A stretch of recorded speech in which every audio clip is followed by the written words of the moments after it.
नासिर, आप कराची से TV screens पर देख रहे हैं, हम इस्लामाबाद में यहाँ पर इसको लाइव देख रहे हैं। इन मनाज़र को कल से तैयारियाँ बड़ी भरपूर तरीके से जारी हैं, बल्कि उससे बहुत पहले से ये तैयारियाँ जारी हैं।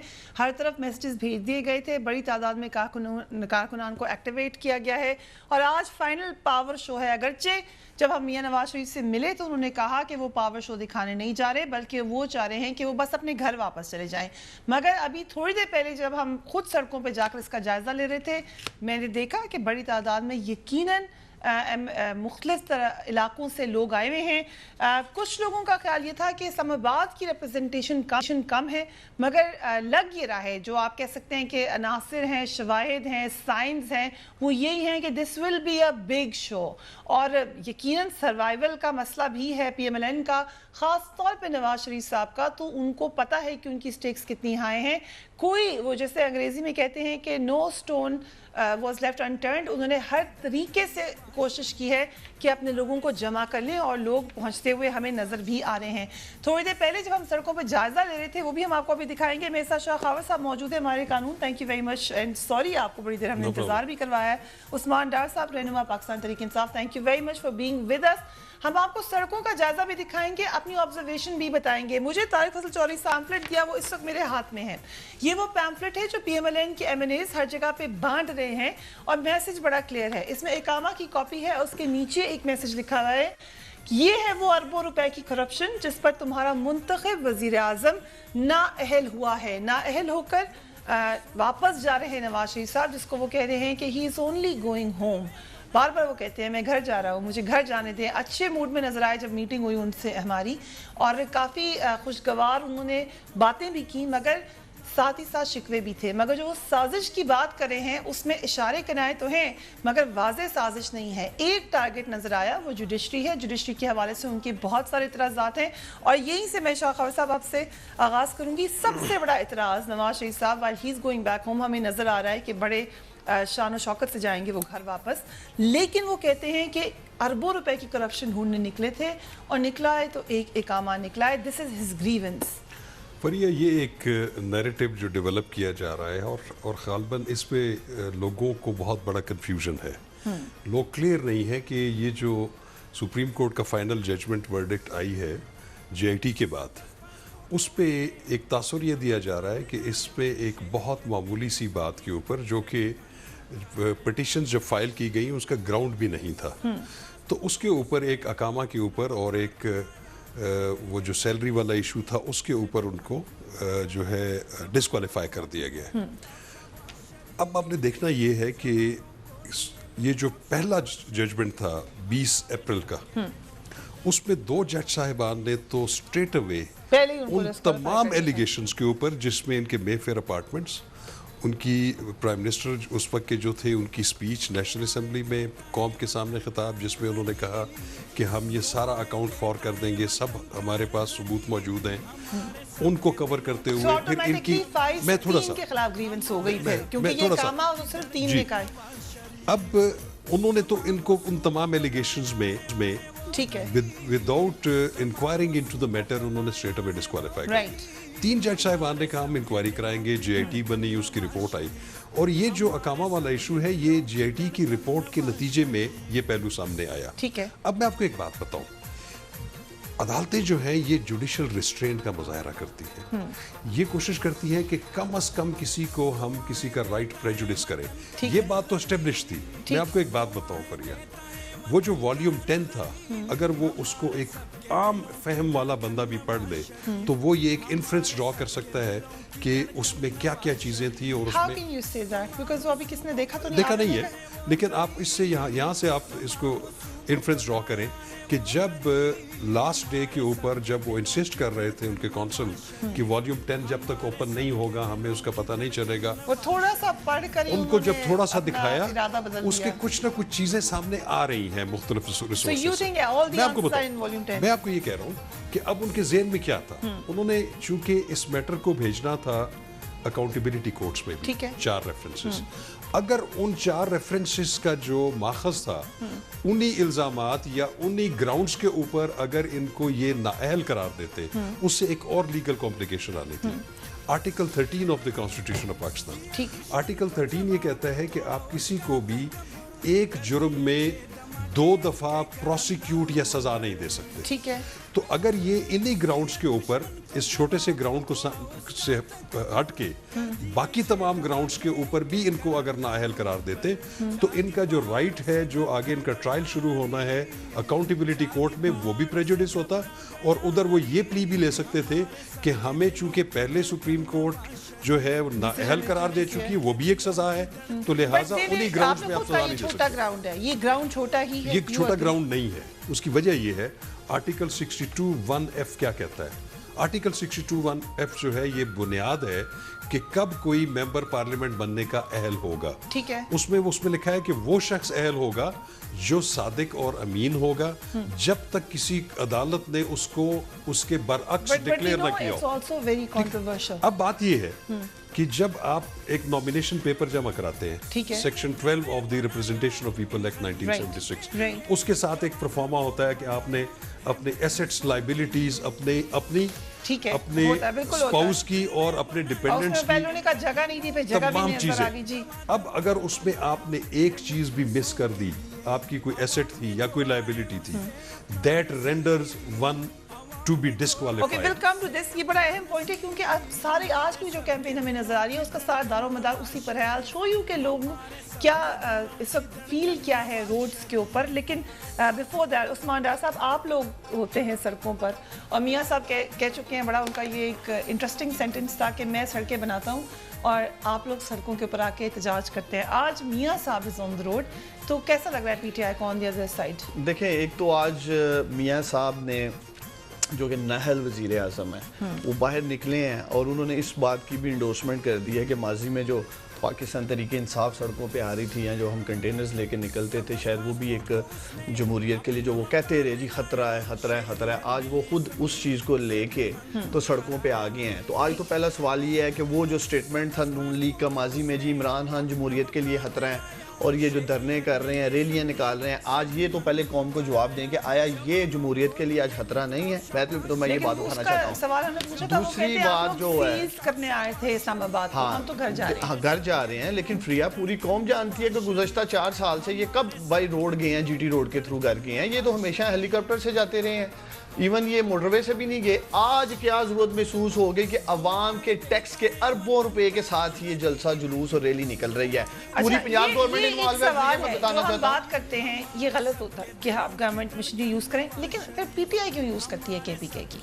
हमने कब यूज किया? हम तो हमेशा लाहौर से रैली लेके आए हैं अपने, हम तो लाहौर से आए। देखें यहाँ जो I'm not saying कि ये जस्टिफिकेशन है, ये गलत है, किसी को भी नहीं यूज करना चाहिए, लेकिन देखिए पहले तो हमारी, मैं क्लियर अवाम को डिफरेंस बताना चाहता हूँ। इमरान खान साहब ने रैली निकाली करप्शन के खिलाफ, हमने रैली निकाली दान लिया। ये अपनी ही हुकूमत, पंजाब में ये बैठे हैं, फेडरल में ये बैठे हुए हैं और घर जा रहे हैं, अपने ही हुकूमत के खिलाफ ये कर रहे हैं। मकसद ये कहते हैं जी हमारे खिलाफ साजिश हो रही है। आज पूरी कौम देख रही है ये खुद साजिश कर रहे हैं अपनी हुकूमत के खिलाफ। मियाँ साहब को पता है मैं तो चला गया हूँ, हमेशा के लिए नाहल हो गया हूँ, लिहाजा निजाम लपेटा जाए। पूरी नून लीग शामिल है, आप देख रहे हैं वो आए हुए हैं। ये जो आप कापी दिखा रहे हैं, क्या ये कंटेम्प्ट ऑफ कोर्ट नहीं है? शाह साहब बैठे हैं, मैं इनसे पूछना चाहता हूँ क्या ये कंटेम्प्ट ऑफ कोर्ट? ये मैं आपको दिखाना भी चाहती हूँ, ये बांटी कैसे जा रही थी। थोड़ी देर पहले, अब से तकरीबन about half an hour ago, जब हम रैली के अंदर मौजूद थे, क्या हमने देखा और रैली को गुजरते हुए भी देखा। Let's watch my observation. It's earlier today. Jinnah Avenue पर इस वक्त मैं मौजूद हूँ। यहाँ से काफिला आप बिल्कुल आखिरी उसकी आप समझ सकते हैं रेमिनिस है वो, बाकी काफी बड़ी तादाद में वो लोग निकल चुके हैं। कुछ इक्का दुक्का गाड़ियाँ अभी भी आपको आती हुई नजर आ रही हैं। अंदाजा अभी मैंने लगाया है कि ये it's going to be a massive show, इसमें तो कोई शक नहीं है। हर तरीके से मदद भी है और जेन्युइन सपोर्ट भी है। मदद से मेरा मतलब ये कि ऑब्वियसली तमाम इलाकों के जो एमएनएज हैं उन्हें भी बताया गया है कि आप एक्टिवेट करें पावर को, और जेन्युइन वर्कर भी है जो कि यहाँ पर पहले से मौजूद है और उन्हें मौका मिला है तो वो यहाँ पर आए हैं। बल्कि यहीं पे नहीं, आगे भी मैं आपको दिखाती चली जाऊँ। आप अगर इस तरफ एक नज़र डालें तो दूर दूर तक आपको पाकिस्तान मुस्लिम लीग नून के झंडे इस वक्त नज़र आ रहे हैं और साथ ही साथ पैम्फलेट्स और पोस्टर्स नज़र आएंगे जो कि नवाज शरीफ साहब की सपोर्ट में हैं। और जब हमने थोड़ी देर पहले तारिक फजल चौधरी साहब से बात की तो उन्होंने हमें ये पैम्फलेट दिखाया और वो कहते हैं कि ये हम तमाम इलाकों में बांटते हुए जाएंगे। इस पैम्फलेट में साफ लिखा है, अकामा है की कॉपी है जो कि ब्लेयर कर दी गई है, ऑब्वियसली वो तमाम डिटेल्स हटा दी गई हैं। ये वो अकामा है जिसके ऊपर नवाज शरीफ साहब को ڈسکوالیفائی کیا ہے. اقامہ نہیں بلکہ وہ تنخواہ جو کہ اس کے نتیجے میں لیتے رہے, جس کے بارے میں نواز شریف صاحب کا موقف یہ ہے کہ وہ انہوں نے کبھی استعمال نہیں کی. اب نون لیگ اسی کو لے کر اپنا مقدمہ لڑ رہی ہے, مگر ساتھ ہی ساتھ بہت سارے نیب کے کیسز ہیں, ریفرنسز ہیں جو کہ ان کے خلاف بھی چل رہے ہیں. ڈر یہ ظاہر کیا جا رہا تھا کہ کیا آج کی تمام ایکسرسائز اس پر اثر انداز ہوگی. عدلیہ کا ہمیں تمام موڈ نظر آ رہا ہے. آج 2 درخواستیں خارج کی گئی ہیں جو اس ریلی کو روکنے کے حوالے سے تھیں. کسی نے اس ریلی کو روکنے کی کوشش نہیں کی گئی. فری اسپیس ہے اور اس میں نکلے ہیں نواز شریف صاحب, اور جیسے کہ میں نے کہا ابھی تک جو مجھے اندازہ ہے, لگ رہا ہے کہ دس از گوئنگ ٹو بی اے میسو شو. ہم پھر آپ کو دکھاتے ہیں پیچھے. اب اس وقت یہاں سے کافی نکل چکا ہے, آگے کی طرف روان دوا ہے, وہ ہم آپ کو باقی وہاں سے دکھائیں گے. اور ابھی یہ صرف اسلام آباد ہے, بہت سارے شہر آنے ہیں, پی ایم ایل این کی سپورٹ والے شہر آنے ہیں. ہر شہر میں سے اگر آرام سے ہزار تو آ ہی سکتی ہیں گاڑیاں ایک شہر سے, کیونکہ اتنی سپورٹ تو ہے پی ایم ایل این کی. تو جب آپ اس کو ایسٹیمیٹ کیجئے کہ جب یہ نکلے گا اس پوری روڈ پر چلتا تو کتنی بڑی تعداد ہو جائے گی. یہ ضرور ہے کہ ورکر آتے جاتے رہتے ہیں, قافلے میں شامل ہو گئے, پھر نکل گئے, پھر دوبارہ آ گئے, تو یہ ایک روٹیشن بھی ہمیں نظر آئے گی.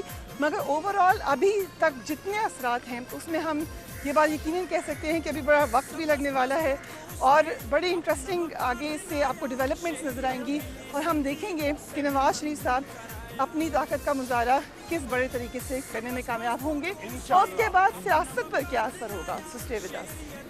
کیا صورتحال ہے اس وقت لوگوں میں, کیا ہمیں ماحول نظر آ رہا ہے؟ شاہ خواجہ صاحب اس پیمفلٹ پہ اگر ہم آ جائیں, سو ایکٹیویٹ کر رہے ہیں لوگوں کو, ایک ماحول بن رہا ہے جوڈیشری کے خلاف پی ایم ایل این کے ووٹ بینک میں.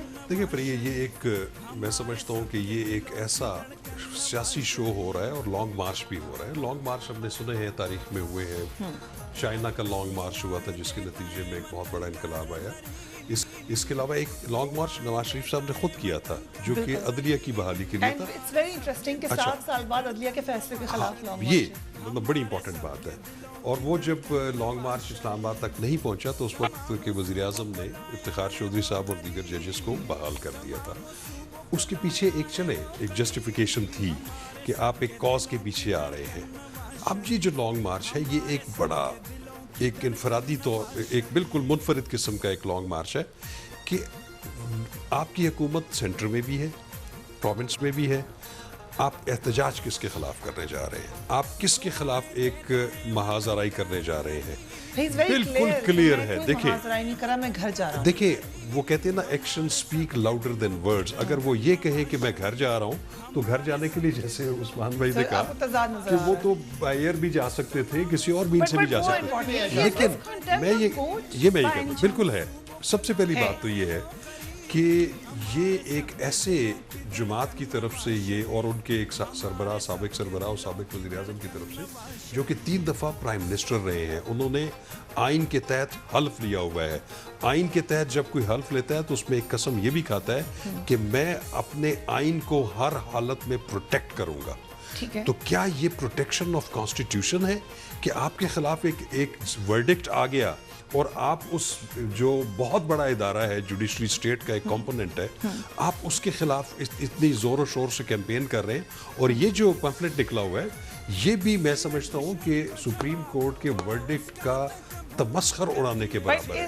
اور کہ یہ فیصلہ واپس ہو جائے پاور شو دیکھیں, میرا خیال ہے کہ یہ بالکل ایک خام خیالی ہے. عدالتیں جو ہیں وہ ان چیزوں سے امپریس نہیں ہوتی. یہ تو ان کو بھی پتا ہوگا بالکل, یہ جسٹ اپنا ایک اینگر, سیاسی شو دکھانا چاہتے ہیں. وہ ایک انسٹیبلٹی قائم کرنا چاہتے ہیں, جوڈیشری کو ملائن کرنا چاہتے ہیں. اس کے ساتھ ساتھ امپلائڈلی جو ہے وہ فوج کو بھی کر رہے ہیں. جس سازش کا وہ ذکر کر رہے ہیں وہ کون سی سازش ہے وہ بتا دیں. کیا کبھی عدالتوں نے بھی سازش کی؟ عدالتیں تو اپنے کیسز ان کا فیصلہ آئین اور قانون کے مطابق کرتی ہیں. اگر اقامہ کی جگہ کوئی اور بات لے لیتے, پیناما سے ریلیٹڈ, تو بہتر نہیں تھا؟ جسٹ ٹاکنگ کی جو پولیٹیکلی ایک ریزن بن گیا ہے. میں آپ کو جو پہلی بات بتائی, میں یہ سمجھتا ہوں کہ سپریم کورٹ نے ان کے ساتھ بڑی رعایت کی ہے. اگر یہ دوسرے گراؤنڈز بھی موجود تھے ان کے پاس, ان کو بھی بیس بنا کے ان کو نااہل قرار دے سکتے تھے. انہوں نے ایک بڑی چھوٹی سی بات کو جو نااہلیت بنتی ہے, باقی انہوں نے چھوڑ دیا اکاؤنٹیبلٹی کورٹس کے اوپر, کیونکہ اکاؤنٹیبلٹی کورٹس میں ان کا کیس. میں آپ کو ایک بات بتاؤں, میں آپ کو مثال دیتا ہوں. آپ کو یاد ہوگا کہ یوسف رضا گیلانی صاحب پرائم منسٹر تھے, ان کو کنٹیمپٹ آف کورٹ پہ سزا ہوئی. ٹھیک. اس کا آخری جو آپریٹنگ پارٹ تھا ججمنٹ کو بڑے غور سے پڑھا میں نے, اس کے پیچھے ایک وزڈم تھا. وہ یہ لکھتے ہیں کہ جہاں تک تو کنٹیمپٹ کا تعلق ہے یہ تو ثابت ہوگی ٹھیک ہے وزیر اعظم, اب ہم نے یہ دیکھنا ہے کہ ان کو سزا کتنی دی جائے. ٹھیک. کیونکہ اس سزا کے نتیجے میں ان کے خلاف ان پہ بہت سارے لیگل اور کانسٹیٹیوشنل کانسیکوینسز آئیں گے جن کا مقصد تھا کہ یہ نائل ہو جائیں گے. ٹھیک ہے. تو لہٰذا ہم اس بات کو سامنے رکھتے ہوئے اس کو ایک میٹیگیٹنگ سرکمسٹانس کے طور پر سامنے رکھتے ہوئے ان کو کم از کم سزا دیں گے. ٹھیک ہے. اور وہ سزا جو ہے وہ ہوگی ٹل دی رائزنگ آف دی کورٹ, جب تک ہم عدالت میں بیٹھے ہیں اس وقت تک سزا. اور وہ میرے خیال میں کوئی 25 سیکنڈ کی سزا تھی. ٹھیک. کیوں کیا انہوں نے؟ وہ تو 6 ماہ تک بھی سزا دے سکتے تھے. ہمیشہ سپیریئر جوڈیشل ریسٹرینٹ کا, اس کو آپ اگر اردو میں کہیں کہ تھوڑا سا اجتناب, ٹھیک ہے, نہیں اور کیسز میں بھی کرتی ہیں, لیکن ان کو یہ دیکھیں وہ اس لیے کہ انہوں نے اس چیز کو ذہن میں تھا کہ اس کے کانسیکوینسز اس پہ بہت سویر ہونے والے ہیں, تو لہٰذا جوڈیشل ریسٹرینٹ کا مظاہرہ کرتے ہیں. اس میں یہ نہیں ہے. میں یہ کہتا ہوں کہ ایک چیز میں انہوں نے بچا لیا ہے. میں پلیز مجھے سن لیں. ایک ایلیگیشن کیا بلکہ فائنڈنگز آ چکی ہے 5 ممبرز ججز کی کہ انہوں نے وہاں پہ فیک ڈاکومنٹس جمع کرائے, جعلی دستاویزات. آپ کو پتہ ہے اس کا کیا کانسیکوینس ہوتا ہے؟ کسی بھی عدالت میں, چاہے وہ سول جج کی عدالت ہو, میجسٹریٹ کی عدالت ہو, سپریم کورٹ ہو, ہائی کورٹ ہو, جو بھی ہو, سماعت کے دوران اگر کوئی غلط بیانی کرے اور ثابت ہو جائے اور ایک جعلی دستاویز سامنے لا دی جائے, تو اس کورٹ کو اختیار ہے ضابطہ فوجداری کے تحت کہ وہ اسی وقت ان کا سمری ٹرائل کر کے ان کو سزا دے سکتی ہے. لیکن سپریم کورٹ نے یہ بھی نہیں کیا. یہاں پہ بھی جوڈیشل ریسٹرینٹ کا مظاہرہ کیا. انہوں نے یہ بات جو ہے اکاؤنٹیبلٹی, نیشنل اکاؤنٹیبلٹی کو بھجوا دی کہ آپ اس کو دیکھیں کہ اگر یہ ثابت ہوئی تو آپ اس کا. اس لیے میں یہ کہتا ہوں کہ یہ ان کی بہت, میں سمجھتا ہوں کہ جنراسٹی تھی سپریم کورٹ آف پاکستان کی کہ انہوں نے ان تمام ایلیگیشنز کو سامنے رکھ کے ان کو ڈسکوالیفائی نہیں کیا.